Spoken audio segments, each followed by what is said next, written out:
So for months now, we've been reading mentions on the internet of U.S.-funded biolabs in Ukraine, and we have not taken the bait. We did not do a single segment on this. We didn't even really follow up on the story. It seemed way too unlikely. The last thing we want to do is repeat information that's incorrect or traffic in legitimate conspiracy theories, and those are real, actually.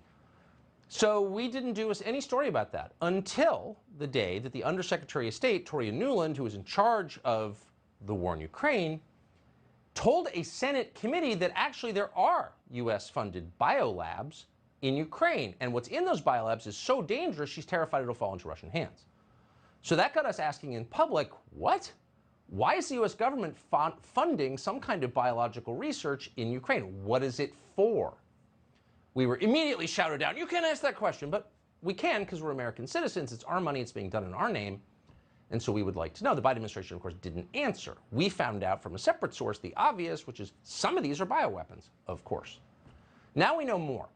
Over this weekend, this show obtained a number of documents from a former high-ranking U.S. official that show the U.S. government, through the Pentagon, did in fact fund research into deadly pathogens in Ukraine. According to one of the documents, sometime between 2007 and 2008, quite some time ago, the Pentagon approved the development of a, quote, multi-pathogen mapping project to, among other things, quote, take molecular fingerprinting of pathogens endemic to Ukraine and strain transfer. So it turns out what we reported all along was correct. The Pentagon is, in fact, researching pathogens in Ukraine. We're still not exactly sure on why. The explanations they've given us are ridiculous. We don't know how long this has been going on, but we know it dates back at least 14 years. Now, we reached out to the Pentagon to see why the DoD was researching pathogens and if the research involved biological weapons, which we can tell you categorically it did. And they pointed us to a fact sheet that the Pentagon released almost 2 weeks ago that is filled with lies and that lots of Pentagon reporters dutifully repeated as if it were true.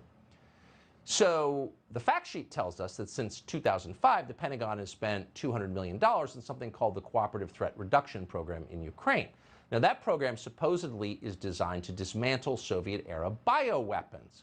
But wait a second, how long does it take to dismantle Soviet-era bioweapons? And in fact, if those are the only deadly pathogens in the labs, why would it be worried that the Russians could get them because they would already have them?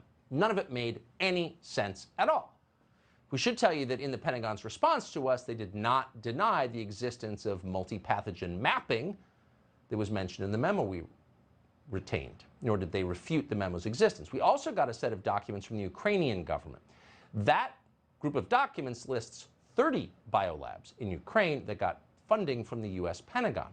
According to these Ukrainian documents, these facilities use the funding for research and the collection and storing of specimens. What's interesting is the Pentagon did not deny that it funded any of these facilities. In fact, the Pentagon's own fact sheet says as many as 46 Ukrainian labs got funding from the United States. 46 labs, really? We also learned a few days ago that the U.S. government was not only doing this, but other people were funding it as well, which is to say the research of some kind into deadly pathogens in Ukrainian labs. So we learned, thanks to reporting from the National Pulse several days ago, that Hunter Biden's personal investment firm got money to researchers who are working on, quote, isolating deadly pathogens in Ukraine. Now the Daily Mail is reporting that emails on Hunter Biden's laptop confirm that that story is true. So again, we're not exactly sure what this means or where it goes, but ask yourself, in 2014, 2015, did you realize that Joe Biden's son was helping fund some sort of research into deadly pathogens in Ukraine, which is not exactly a hotbed of biomedical research? Why Ukraine?